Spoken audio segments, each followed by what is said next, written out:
Sun-Gold tomatoes are one of my favorite varieties to grow in this area. They're so sweet, they're prolific, they continue to produce, and I really love the fact that these have been incorporated with some red ones as well. They look great in a salad bowl. I'm with Abby Tapia today of Tennessee Kitchen Gardens, and Abby has designed this beautiful garden that we're at today. And Abby, I've noticed that you've chosen to incorporate a lot of vertical elements in the growing here. So can you tell us a little bit more about why you chose to do so much vertical and what some of the benefits are of that growing method? Yeah, we love to incorporate vertical elements into all our garden designs. And it's one of the things when folks ask us to come and do a consultation on their garden, usually they don't have enough verticals, so that's going to be something we recommend. So first, they're just beautiful. They give a really cool structure and dynamism to the garden throughout the year. They help create that garden room, indicating a ceiling and some walls. Second, they give you so much more space. Like with this trellis, we're actually growing over the pathway. So if you've got a small garden, getting up and using that vertical space is going to allow so much more production. And third, they're just healthier for a lot of plants. You get airflow around them, it's easier to tend them, clip off damaged leaves, you can see pests and harvest kind of right at your eye level. Let's take a look at some of the examples that you have of all of those different benefits, okay? Yeah, great. All right.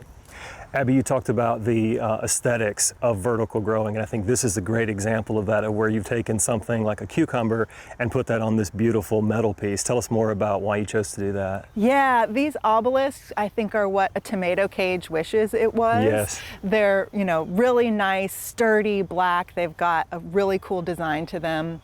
And they're great because you can move them around. So, if you want cucumbers here, this year and next year you want a determinate tomato in a different bed, these are easy to pop out and move around to a different spot. But we love these for small spaces. You can put them in the ground, you can put them in raised beds. You can get something like this even up to 8 feet tall. Yeah, that's great. And so this is something that just came from a hardware store or a garden center, am I right about that?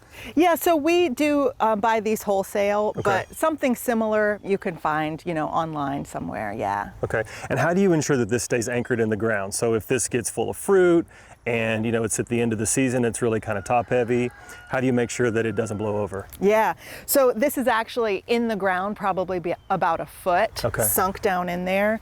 And one thing that you really want to do is have it in place when you plant. So either put your seedling in and put this right over it, or plant your seeds around it so that they can, have the structure as they're growing, and you can really train it to be kind of centered on this structure. Absolutely. Yeah.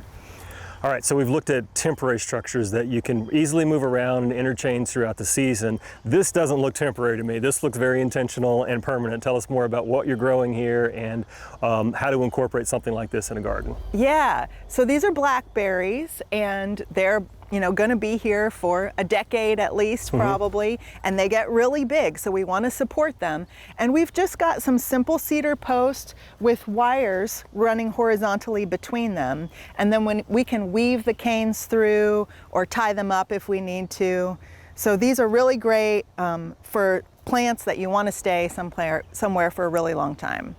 You could do raspberries, blackberries, grapes, hardy kiwi, anything kind of vining and big that is going to be in its permanent location.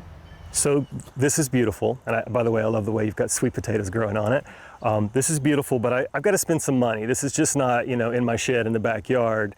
However, this is in my shed. I have plenty of bamboo poles lying around and T-posts and other things like that. So talk to us about maybe the difference between, going out and purchasing something and using things you have around the house. Yeah, if you get creative, you can build a vertical structure out of anything. And bamboo is very versatile. Now these are small stakes, and we would just use them for a pepper or something like an eggplant that it's not going to get too big, but just needs a little bit of support. But you can get some really big bamboo from your neighbor who probably wants to get rid of it. Yes. And build a big tent, or something 4 or 5 feet tall like this, by just tying them together at the top and securing them into the ground. So a lot of options. A ladder, something free that people are giving away. A lot of people give up Yes. gardening and want to recycle their. They do. Yeah. I love going to flea markets and looking through all the junk of, just old industrial stuff that's left over, and you can find some really cool things like ladders. I've used that. I've used like metal frames and domes to grow things in that once they're covered are really beautiful. Yeah. Cattle panels are great too. Yeah, cattle panels are great. And those are it's sold typically at farm supply stores that Yeah. are intended to be fences. Exactly. So you can use it like a fence and grow things up like that, or you can create an arch out of it Yeah. and have your tomatoes or melons growing over a little tunnel. Yeah, I agree. So not everything is going to cling to these like this sweet potato vine is, and not everything has tendrils that's going to necessarily hold on to the vertical structure that you're trying to get it to hang on to. Peppers is a great example. So talk to us about some of your favorite ways to attach plants. Yeah. So there are a lot of different ways, and one that we really love is just some garden twine, hemp or whatever it's made out of, and you can cut it to size and tie it as you go, as the plants grow. Continue to support them, especially things like tomatoes. They're gonna want to flop on the ground, Yes. but we wanna help keep them upright. You've also got some things Yeah, here. I see a good this old bread twist, looks twist like. tie you could reuse. And then these are Velcro ties, which can last a couple years. So those are options too. Old t-shirt, any kind of rags or fabric you've got. Yeah, I love that idea.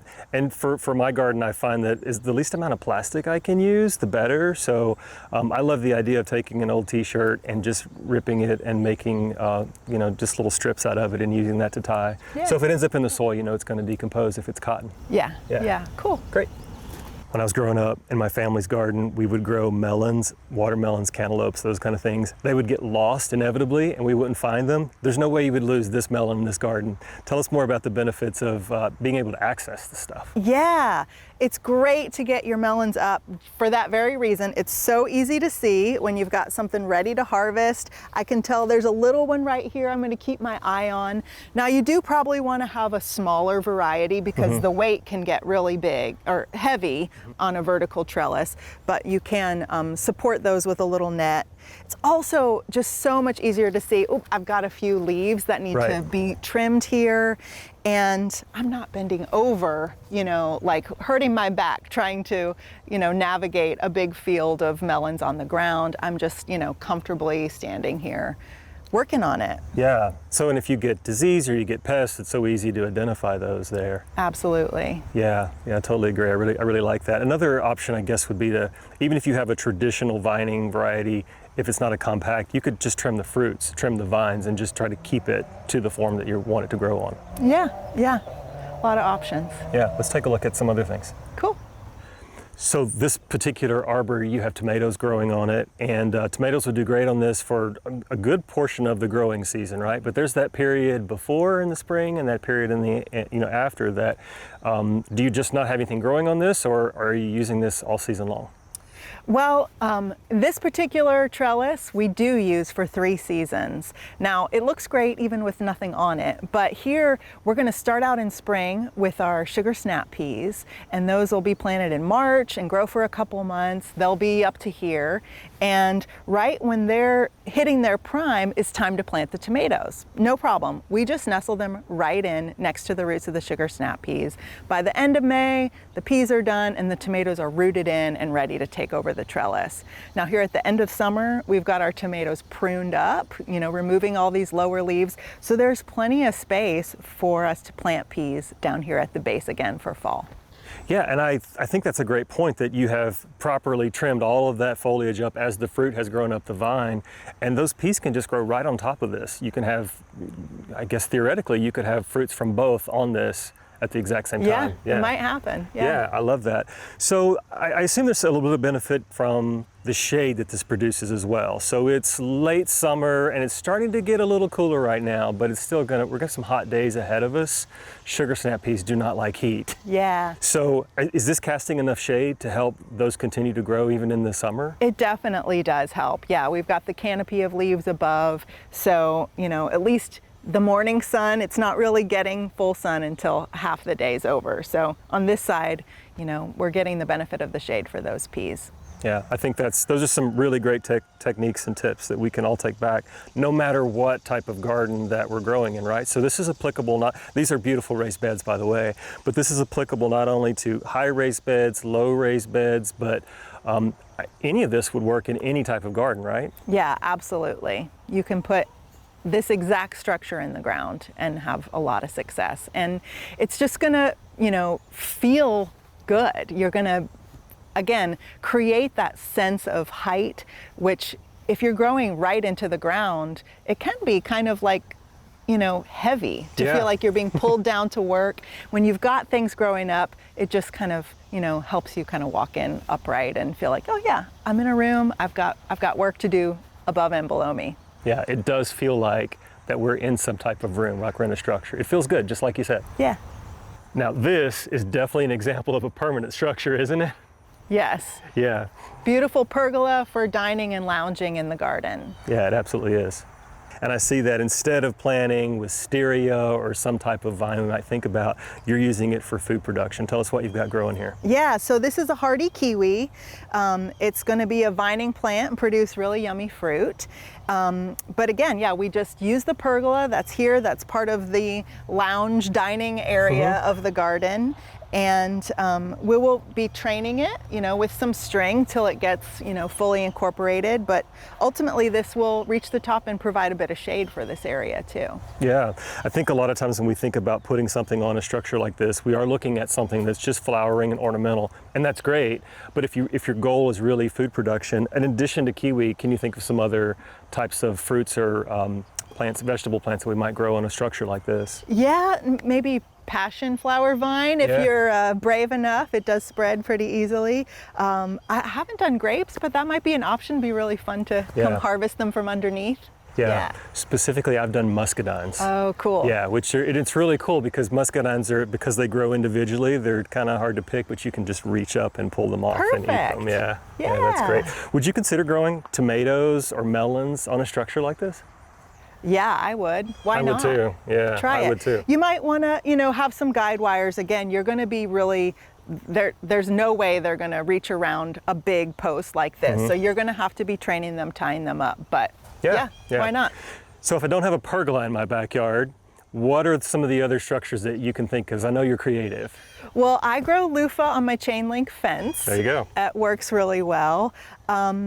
But yeah, you do want to be careful around buildings because, if it is a climber that can get into your paint or your mortar and your brick, that could be tricky. But anything that's really strong and sturdy, try it out for this season with something like a melon that's not going to tear it down. It's not going to be so heavy that, you're going to damage the structure. But yeah, I think go for it. Give it a try. Yeah, I think it's great. You showed us a lot of examples today of how we can, just using, things that we have in our backyard to going and intentionally purchasing something that we can get our gardens off the ground and growing tall. There's a tremendous amount of benefit from doing that.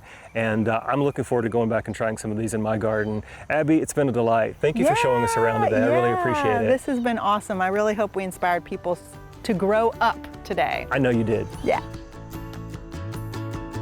For inspiring garden tours, growing tips, and garden projects, visit our website at volunteergardener.org and find us on these platforms.